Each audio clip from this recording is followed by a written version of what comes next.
Hello, you. It's Sunday night. We're one man down.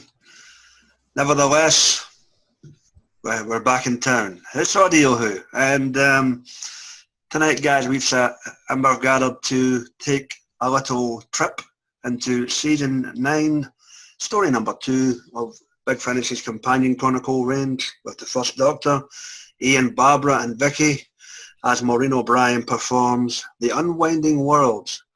Yes, how a simple job interview alongside, well, not necessarily a trip, but how a simple interview with an AI, or you're stuck in a little flat with your travelling companions, can go very, very awry. You're about to find out what we think about that, but before we get to that, let's get to this. It's your panel for this evening. Joining us from Cali, looking like she's all dressed up to the nide, it's Sue. Sue? Wiki, dearie. Say hi, yeah. Hello. Yes. Away and stop bothering me. Joining us all the way from the Funda from down under, early doors on a Monday morning. AJ, how goes it, man? Hi guys, how are you? Good to see you, mate. Joining us from NYC. Well, good to have you, mate, considering your circumstances. How goes it, mate? Hey, how you doing, everybody? Good to have you, man. And then in the bowels of hell, that's my buddy for Corpus Christi. It's Texas Tim Wells. Timbo, how goes it, mate? February my ass. Yeah, February my ass. Well, even though we had some snow this week. Go figure.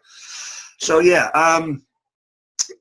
the TARDIS crew have ended up on this planet. There's a hell of a lot of graffiti, a hell of a lot of watching TV, and there's something going awry with the food. Where to begin? All right, opening thoughts. AJ, can I get your opening thoughts on the Unwinding World, please? Maureen O'Brian and Alex Dunmore. Yeah, I thought this was a very slow-burning story. It wasn't action-packed with explosions and stuff that we're used to from Doctor Who audios, but it was a very intriguing story of sort of the world being not what it really is. So I like the idea of, the whole world has been subdued into sheeple pretty much, which is pretty cool. It's not too different from the world we live in now. So yeah, I don't mind the story. It wasn't too bad. It's certainly a different take. Like you say, it's a lot more slow paced, but it does have a somewhat of a subliminal message to it, I suppose, depending on your point of view when it comes to that thing, especially in today's fast-paced TV junkie embroidered world. Tim, how about you with this one, mate? Well, I think that's what stood out about it, because they're using the device of the unreliable narrator, which is Vicki at this point. Yeah. Because it's funny how she's really what she's doing is bamboozling this AI, this computer, but we don't know that going into it. She's narrating what's happened so far. Basically, they got caught up in this situation where they're just trying to get back to the TARDIS. Yep. And so they all had to acclimatize to that world and get jobs, and they find out that their food's being drugged, and that they're just expected to watch their really, really bad TV shows. So I mean, it's cool how that it's not until the end that she pulls the rug out and says, guess what, I've been tricking you the whole time. Not only she tricked the AI, she tricked the audience as well. I thought that was a clever way to do it. I mean, it's a pretty common device these days for novels to have an unreliable narrator, but the idea that they did that with a Doctor Who with Vicki is pretty cool. That's something new. There you go. Different take indeed. Sue? Or would you prefer the term Sue Hartnell? It's up to you. What do you reckon? What thoughts? Well, I fully was fooled by by what she was doing, and I love the fact that they separated everybody out so that Vicki could narrate, and so that it wouldn't require other cast members. I also like the fact that the First Doctor was hanging out with a bunch of geriatric people, and The old they hippie. were as spry. Yeah. All right. They were as spry and stuff as he was, so that's cool. It was fun. Yeah, senior citizens for justice indeed. Stop tampering with our food. Well, how about you, mate? This is not a bad story. I actually thought that AI was a regular person until later on we find out it was an AI. But what's unusual is that you notice that Ian and Barbara, them being teachers in the regular Earth, they had to get jobs because they couldn't do computer work. Yeah. That tells you how much the decades difference is. 60s, And, yep, there you go. Yeah, and because Vicki was working in the office that had computers, while the doctor didn't want to get an employment because, of course, they were asking him questions that the computers would have noticed how much smart he was. So that's because he was playing it off like an old man being senile and all that. And of course, later on we find out that he noticed the food was altered to alter their mind, so he had to go out and get vegetables and all that for they could eat without being affected mentally. So that was pretty cool. Him, even though we don't hear the male actor playing the doctor, at least we know that the doctor is still doing stuff behind the scenes to take care of his companions. The turnaround at the end of the story of what Vicki did, and that was a big surprise to me. But I was waiting for the doctor or maybe Ian to come out with something to save the day, and she's been doing it since the beginning, since they got there on that planet, and they took the TARDIS away, so they had to stay there and find stuff out. And that really stood out. I liked that. That was pretty cool. Yeah, no, you're right. For me, yeah, it is different. I don't want to use the term complex, but it is. It gives everybody something to do, even though you've only got like 2 cast members here. Everybody else is represented. They're off doing their own thing. The whole. The funny thing is, it was 2 cast members, but the director of the story did some of the sound effects in the background, but that was Lisa Barman. Yeah, no, speaking of which, did she do the old fuddy duddy the doctor was hanging that way, or did I miss? I think she did her, and the computer voice announced, Mr. I. Chesterton, you are missing that work, you know that. Okay. And the TV voiceover too, sorry. And excuse the siren, somebody's gone to the bakery again. Yeah. It was good to get a wee uncredited cameo in there for Lisa, by the sounds of it, that's fine. But what I did like was the reason for the subliminal messages and the whole drugging of the inhabitants of this planet. Something to do with something that happened 40 years prior with some type of war with an alien race. Yeah, in other words, the moral of the story was that they were on some kind of guilt trip because of that, and they let the machines take over. Yep. And they pointed out in the first episode as well that this isn't necessarily a good idea because things weren't running correctly because machines can't do everything. In other words, the ship she was on or the bus she was on or whatever was about to crash and she had to go in and fix it. And so the moral of the story was that you can't just forget the bad things you've done. Your best thing to do is to like forgive and move on, or and instead of just pretending like it never happened. So the Canosians. There you go, the Canosians. That was the name of the species. Thank you, Sue. If you rely too much on machines, you end up with a Skynet scenario, folks. But that's a different franchise altogether. So if it ever returns. James Cameron has his way.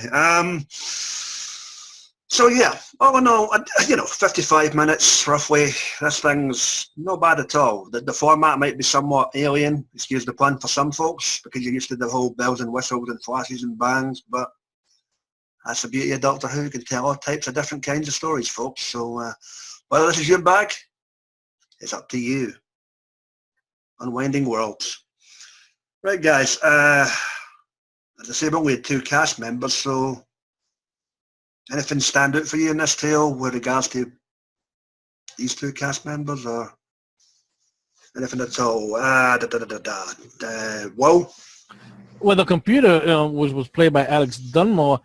She was pretty. I remember I thought at first she was a human being, but when she was talking to Vicki, she making it sound like she was just being nice to her, trying to find out certain things, because she noticed that. But when she revealed herself that this question is because we think that you are, trying to destroy the community and all that, and then of course Vicki later on got back at them because she said, "Well, this is our 27th interview, but you're not going to be remembering that because I took care of it."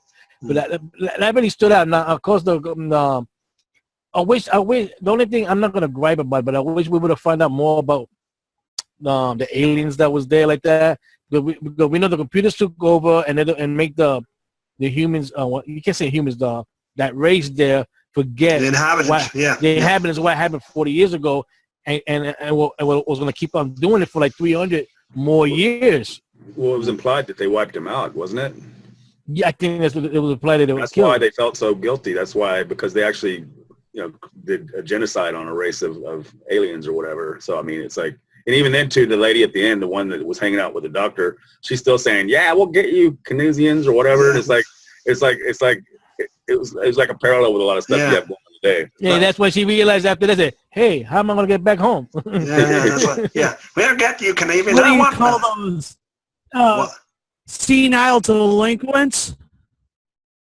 Is that a proper PC term? That's what they called it in the story. Delinquents are still That's what they young called it people. in the story. Well, this was made in 2015, so all right, fair enough. Ian Potter, check your senile delinquent terminology, mate. There you go. Yeah, but they'll keep hanging about with the doctor was kind of funny and this in places for me, Oh, maybe we can fight them off. Go for the eyes, and things like that. Quite funny.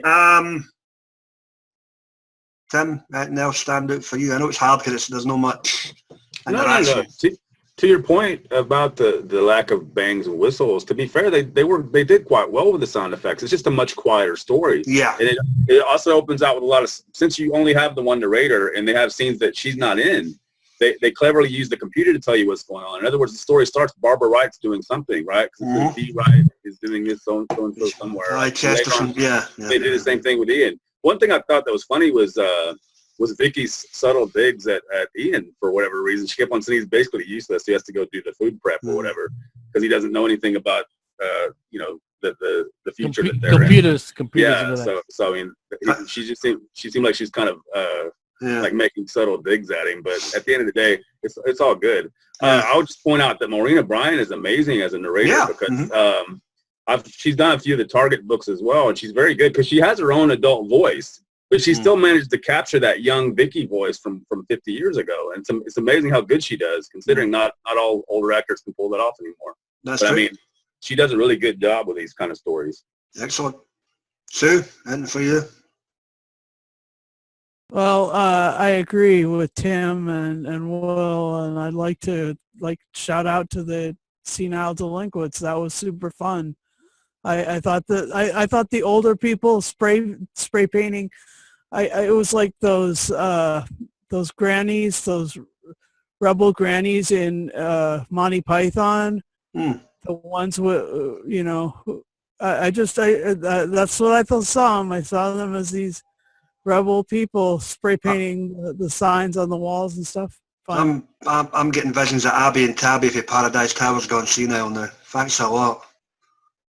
No, they've only senile enough, That's good. That's good. Yeah, there you go. AJ, how about you, mate?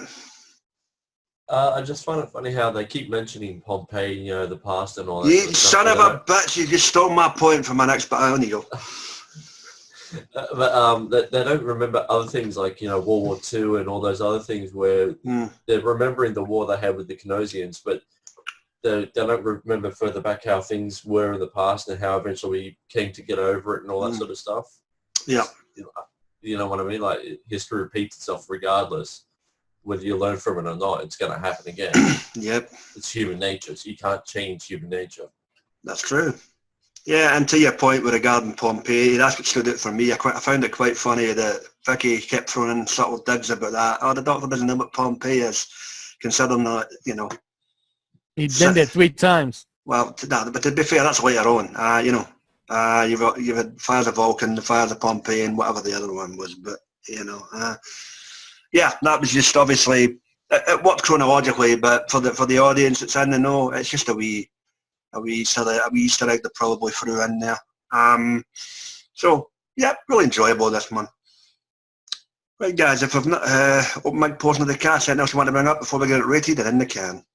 Well, it's interesting that they actually incite a revolution again, and they did that in the the Space Museum as well, but they do it here in a different way, much more subtly, and it just takes some time. Like I said, they had to acclimatized to this society and actually live and work there for a couple of months, apparently, until they got all their pieces in place and were able to overthrow the government, which is pretty cool. Yeah. I mean, you can't do that every day, and you can't do it overnight like McCoy would. But I mean, they did it anyway, so that was cool. Good old McCoy. They gave the power to the people, that kind of thing. Yeah, power to the people. Why not?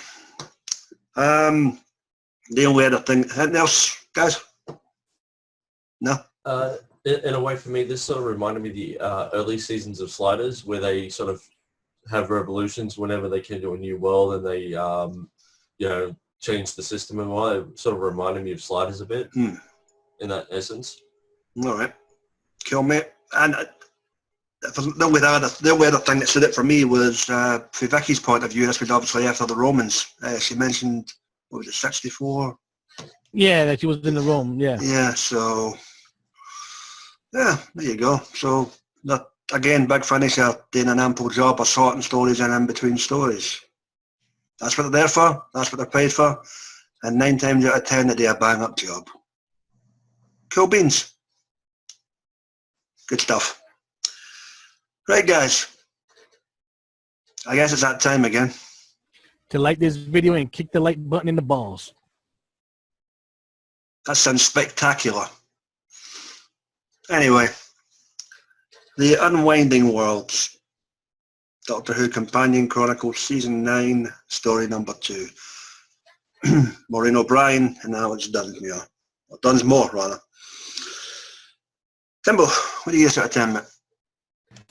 I'll give it a 9. It's an excellent story. I think also at the time too, it was good that they brought the Companion Chronicles back. Remember, they took a couple of years off, and yes. we were assuming they were replaced with the early adventures, which are good as well. But it's good that they do both now. So I mean, why not?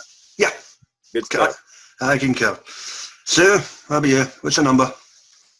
I'll give it a 9. Just like Tim, it was delightful. And I like the senile delinquents. Okay. That's why I wear the grey wig. That was the party political broadcast by the senile delinquent party. Thank you, dearie. Double down on the 9. AJ, how about you? I'm going to give it an 8 out of 10. I didn't like the fact they reused TARDIS sound effects for when Vicki was fixing the zip bus. I thought that was a little bit on the dodge side, I thought. Fixing the what? I must have missed something. The zip bus, remember she was traveling to work or whatever, and the bus was going down? It was a hover bus or whatever, and she was trying to fix it, and the robot was telling her not to. Yeah, I remember that part. I don't remember any sound effect. Must have missed that. There was some TARDIS sound effects, like pushing buttons on the console and all that. Yeah, well, I guess everything back then in the 60s sounded like pushing buttons in the TARDIS. Yeah. There you go. All right, fair enough. Everybody's entitled to their gripe. Well, what do you reckon, mate? I'm going to give it an 8.5 out of 10, and I'm glad, like Texas said, that they bring back the Companion Chronicles. I look forward to hearing more stories from there. Indeed. And for me, I'll concur with my buddy if you're down under there. I'll give it an 8 as well. Solid outing. 55 minutes. These stories. Narration isn't for everybody, but if you can get some type of enjoyment out of them, they're fantastic to listen to, and they give you more stories of a great classic era. So, by all means, give them a try. You never know your luck, and they're good for a quick fix. Boom. Oh yeah, good to know. Right, guys, done, dusted, in the can. And it just leaves us to inform you about what we're doing next week. We'll be delving back into the Lost Stories range with Colin Baker and Nicola Bryant. And well, since Philip's not here and they bailed on us. The name of the story is The Guardians of Prophecy. There you go. The Guardians of Prophecy. Series number 3, story number 4 of the Lost Stories range. Look forward to diving into that and talking brass tacks over that one come next Sunday. As always, guys, check out our various buddies on the wonderful wacky world of the YouTube. You've got the guys and dolls out of Geeks Assembled. You've got Dr. Freedom and his daily news broadcast. His Omega Files and the Adventures of Dr. Freedom and Eric. You've got Sue there with TARDIS Blue Radio. You've got Harry with Doctor Who News. Go read a book and learn some literature. Johnny Blues, Sammy Carter, Mike Shannon whenever he's online. You know the drill. Like, share, comment, subscribe, and above all else, enjoy. We're getting the hell on out of here. So, as always, to the cast, it's been a pleasure. Thanks for your time. we'll see you next week, folks. Take care of yourself and each other. And remember, Seeing you. Valentine's Day's now over and Easter's coming. Hide the chocolates. See you guys. Look for the big rabbit. Yeah. Just make sure it doesn't sneak into your basket. Good night, folks. I'm surprised you didn't say you were going to the Oscar party. Fuck the Oscars, no. It's got to be people. Wait. We got to wait for the memorial for John Hurt. To be fair, that memorial is going to last longer than the bloody Oscars this year, so, you know. What's his name died today? Bill Paxton. Yeah, no, man. It's just people going itch, and the Reaper's still gone wild, you know. Anyway, I'm still recording. Fuck.